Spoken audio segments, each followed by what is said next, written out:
심지어 첫 해는 매출이 전년도 매출에서 80% 90%가 폭락한 거예요. 그러다가 를 하나 알게 된 거예요. 올해는 한 20억 정도 지금 계획을 하고 있습니다. 안녕하세요. 돈 버는 기술 알려드리는 마부사키입니다. 오늘도 특별한 게스트분을 모셨는데요. 대표님 한번 자기소개 간단하게 부탁드릴게요. 안녕하세요. 현재 공동구매를 중심으로 위탁 제조를 하고 있는 김진성입니다. 네, 반갑습니다. 사실 많은 구독자분들께서 공동구매 이런 것들을 궁금해 하세요. 그래서 제가 한번 모셨는데 대표님 공동구매라는 게 솔직히 좀 생소할 수 있다고 전 생각을 하는데 이게 어떤 건지 조금 쉽게 간단하게 한번 설명해 줄 수 있을까요? 고객분들한테 그 좋은 제품을 공동으로 구매하게 해서 저렴하게 구매할 수 있도록 해주는 서비스입니다. 그럼 이제 공동으로 구매하면 가격이 저렴해지니까 그거를 좀 위주로 해주시는 거예요? 네네. 대행을 같이 해주시는. 그쵸. 그러면 저희 인터뷰가 처음에 매출이나 순이익을 좀 공개를 하고 이제 들어가는데 대표님은 좀 조심스럽긴 하지만 어떻게 좀 순이익이나 이런 게 어떻게 될까요? 작년 기준으로 한 12억 5천 정도 매출을 했는데 그 중에 이제 공동구매가 한 10억 정도가 됩니다. 그리고 수익률은 이제 물론 위탁이냐 사입이냐 제조냐에 따라 다르지만 한 평균 한 20% 정도 생각하시면 됩니다. 평균 20%이고 공동구매로만 한 10억 나오셨다는 말씀이시죠? 올해는 한 20억 정도 지금 계획을 하고 있습니다. 공동구매에서도 좀 그런 게 나눠지나요? 뭐 위탁이나 사입에 대해서 좀 많이 다른가요? 맞습니다. 이제 수익률 차이가 많이 나는데 위탁은 좀 한 5% 10% 이 정도밖에 안 되고 사입이나 제조를 하게 되면 수익률이 커지니까 처음에는 위탁으로 부담 없이 시작하고 그리고 나서 나중에는 사입이나 제조 쪽으로 해서 수익률을 개선하면 좋습니다. 그럼 이게 뭐 한 번 하고 끝나는 게 아니라 계속해서 하면서 제품이 또 사입으로 넘어가서 또 하고 이렇게 한다고 보면 될까요? 만약에 잘 팔리는 상품이 있으면 협의를 해서 이제 사입을 할 수도 있고요. 뭐 또 계속 하다 보면 별도의 제품을 뭐 기획해서 제조도 할 수 있죠. 대표님 그러면 10억을 제외하고 나머지 매출은 어떤? 원래 오프라인에 학교, 유치원, 학원에 교구를 납품하던 일을 했었거든요. 그런 매출입니다. 원래 이거 공동구매 하시기 전에 했던 일들이신 거예요? 교구제를 납품하는? 공급하고 납품하는. 그것도 매출이 그래도 이거 뭐 한 8, 90% 줄은 거예요. 이거 많이 줄은 거군요. 코로나 때. 그러면은 지금 그 다른 매출 이전에 하셨던 것들을 해오셨잖아요. 근데 제가 그런 것들에 대해서는 잘 모르긴 하지만 그런 걸로도 더 잘 될 수 있는데 왜 공동구매를 시작을 하시게 된 거예요? 아무래도 코로나 때 저는 이제 철저하게 오프라인 중심이었거든요. 학교, 유치원, 뭐 학원. 근데 첫 해년도에는 아예 안 갔어요. 그러니까 교재를 공급할 수가 없죠. 심지어 첫 해는 매출이 전년도 매출에서 80% 90%가 폭락한 거예요. 코로나 때문에? 뭐 직원들은 잔뜩 있고 교구제는 뭐 많이 안 들어놨는데 매출이 그렇게 줄어버리니까 그게 한 3년 됐잖아요. 그러니까 거의 파산 직전까지 가고 어떨 때는 막 공황장애 그런 증상이 나타날 정도로 너무 힘들었죠. 그러다가 공동구매 업체를 하나 알게 된 거예요. 그래서 이제 저희 제품을 거기서 팔아줬는데 처음엔 잘 되더라고요. 근데 계속해서 판매를 해주진 않아요. 저희 것만. 그래서 답답하니까 직접 한번 해봐야 되겠다 해서 이제 공동구매 중개업을 시작하게 된 거죠. 그러니까 처음에는 아예 관련이 없었다가 근데 이제 그런 업체의 도움을 받았다가 계속 안 해주니까 내가 이제 해보자. 근데 그게 이제 지금은 주 매출이 되신 거네요. 사실은 이제 남일 같지 않기는 합니다. 여기 나오셨던 대표님도 다들 코로나 때 이제 다 실직하시고 힘드시고 저도 되게 많이 힘들었고 저번에 오신 분들은 뭐 워킹맘이셨는데 그때도 많이 힘들었는데 지금 또 몇십억 이렇게 하시고 이런 분들 좀 보면서 신기하다는 생각도 좀 많이 하고 대표님은 그때에 비하면 기분이 어떠세요? 그때는 아무리 노력을 해도 진짜 매출이 안 생기더라고요. 이것저것 막 해봐도. 그런데 지금은 물론 이것도 하다가 실패하고 다시 했지만 지금은 이제 자고 있어도 매출이 생기고 그 다음에 주말에 쉬고 있어도 매출이 생기니까 기분이 제품이 아주 좋고, 그다음에 간간히 한 번씩 한 1000세트씩 막 나갈 때가 있어요. 그럼 하루에 막 이틀 만에 1000개씩 막 나가잖아요. 그럼 매출이 얼마 정도 되는 거예요? 5천만 원, 8천만 원. 이렇게 너무 비싼 거 팔지는 않으니까, 뭐 어떤 경우는 1억 가까이도 나오고 막 이러니까, 그럴 때는 아주 뭐 기분이 아주 좋죠. 방향을 잘 잡으셨네요. 자, 그럼 이제 본격적으로 공동 구매가 무엇인지 하나씩 한번 공개를 해보려고 하는데요. 우선 대표님, 그 공동 구매가 도움이 되실 분들은 좀 어떤 분들일까요?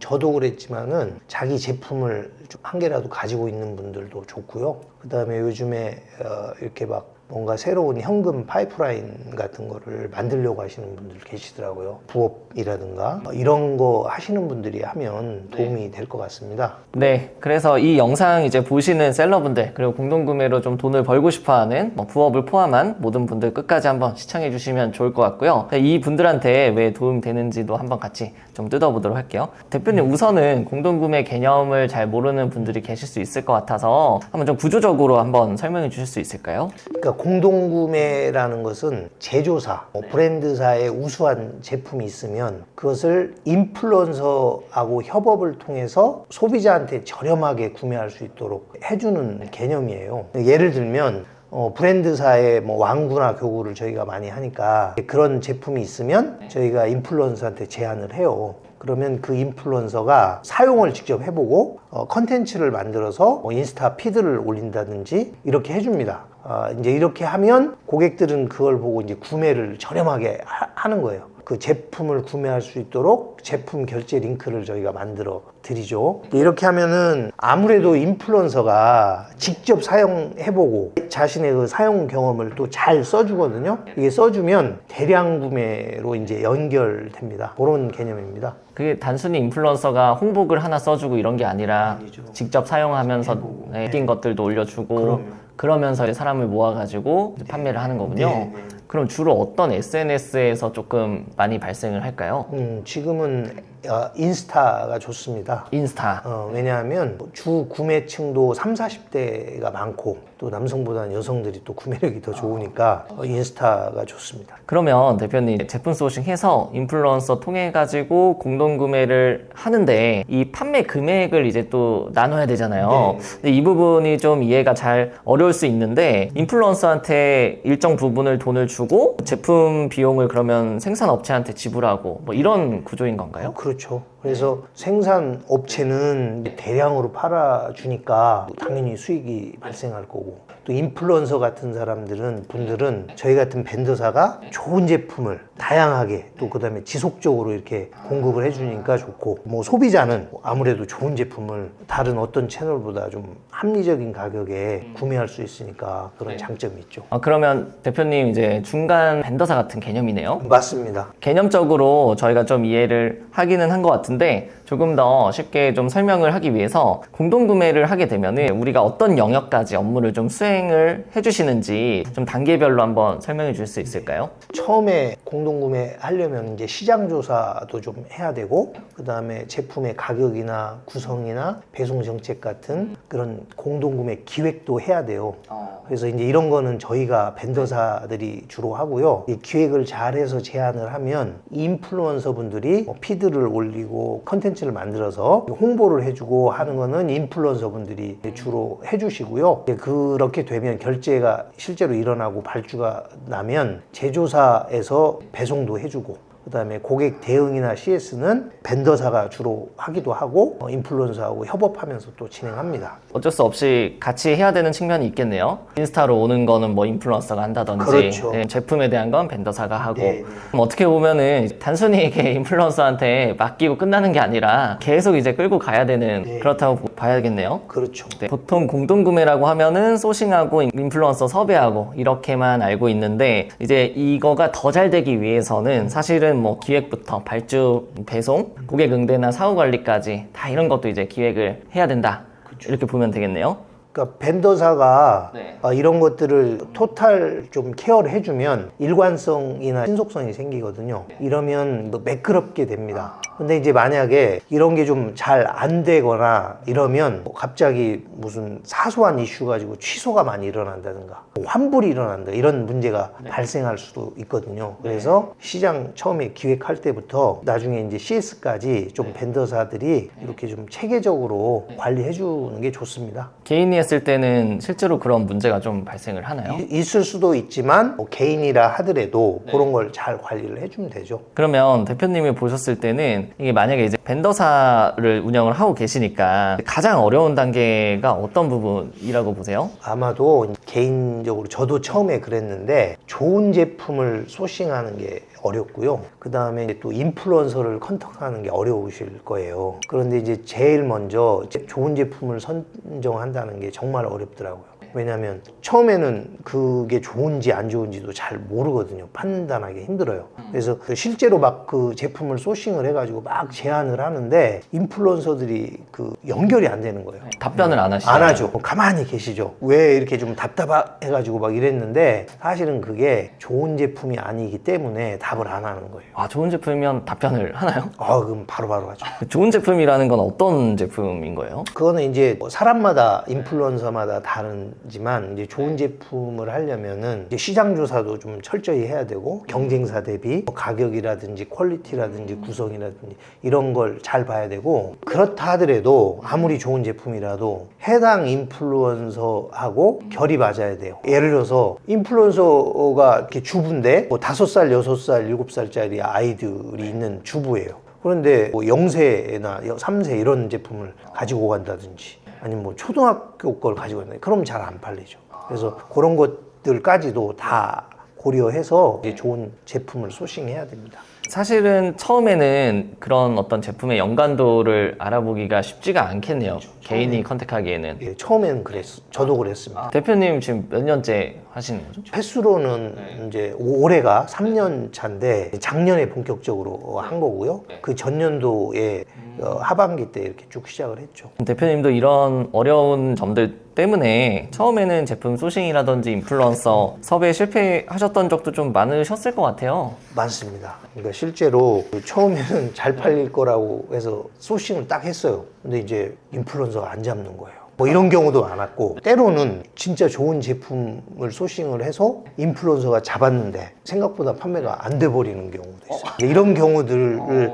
경험을 자꾸 하고 실패를 하다 보면 이제 노하우가 조금 생기더라고요. 그래서 지금은 뭐 시장 조사도 마찬가지지만 인플루언서 섭외 시에도 나름의 이제 기준, 섭외 기준을 갖고 있는 거예요. 아까 말씀하신 대로 어떤 연관성이라든지 그 다음에 인스타 피드들 이렇게 보면 팔로우 수만 보질 않고 뭐 좋아요라든지 그 다음에 댓글이라든지 이런 것들 반응도 이런 것들을 다 이제는 고려를 하죠. 체크를 하시는군요. 이제 한번 당해보셔가지고. 많이 당했죠. 개인이 봤을 때는 인스타에서 좀 유명하신 좀 팔로우가 많은 분들 보면은 약간 연예인처럼 좀 어려워하시잖아요. 연락하기가. 네. 그렇게 DM을 내가 보내도 되나? 이런 생각을 가지신 분들이 좀 많으실 것 같아요. 어떻게 생각하세요? 근데 오히려 이 SNS나 인터넷의 장점이 오프라인 같은 경우 막 찾아가야 되잖아요. 찾아가야죠. 근데 그럴 필요가 없잖아요. 사실은 접근은 훨씬 쉽죠. DM 보내면 되고 접근성은 훨씬 쉬운데 그분들이 반응을 안 하는 이유는 워낙 많은 업체에서 제안이 들어오고 그 다음에 그 제품이 매력이 없기 때문에 굳이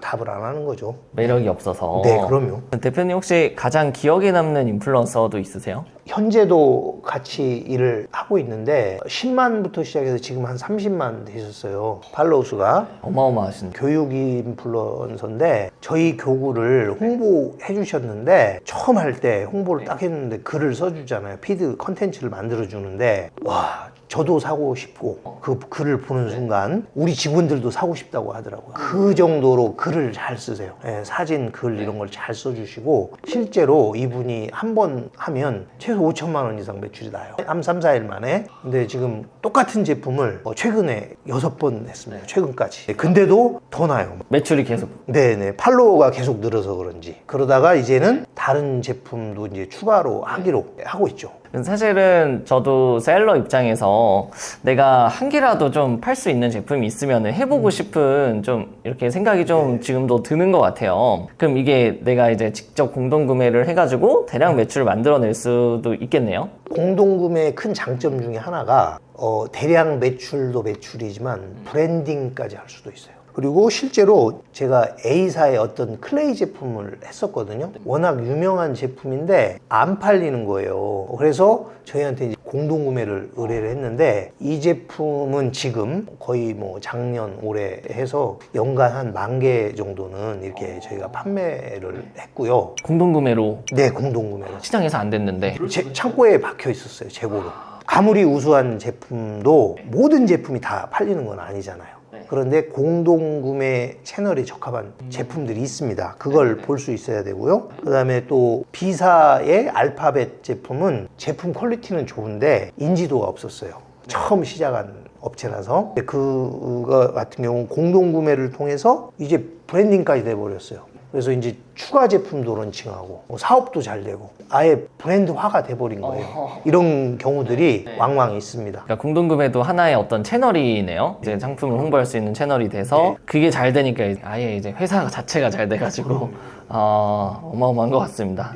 그러면 대표님 혹시 공동구매 많이 해보셨잖아요. 네. 주로 어떤 분야의 카테고리가 조금 잘 팔린다고 볼 수 있을까요? 예전에는 뭐 육아나 이런 카테고리들이 많았었던 것 같은데 이제는 경계가 없는 것 같아요. 왜 그러냐면 이런 공동구매 벤더사도 워낙 많아졌고 요즘에는 공동구매 어플들도 워낙 많고 그 다음에 심지어 쇼핑몰에서도 공동구매 코너들이 막 생겨요. 이름만 조금씩 달라서 그러지. 그러다 보니까 소비자들도 이제는 공동구매 편하게 받아들이다 보니까 어떤 카테고리나 영역에 상관없이 이제는 다 잘 되는 것 같습니다. 네. 그럼 이제는 시장이 좀 성숙하기 때문에 그쵸. 카테고리는 크게 상관 안 해도 된다. 네네, 그렇게 생각합니다. 그러면 만약에 이제 제가 직원도 없고 완전 그냥 1인 셀러예요. 공동구매를 제일 처음에 하고 싶어요. 그럼 어떤 것부터 해야 될까요? 첫 번째가 시장 조사. 제품을 제대로 소싱해서 기획을 잘해야 돼요. 그러니까 왜냐? 이게 잘못되면 일단 인플루언서한테 제안을 해도 먹히지가 않습니다.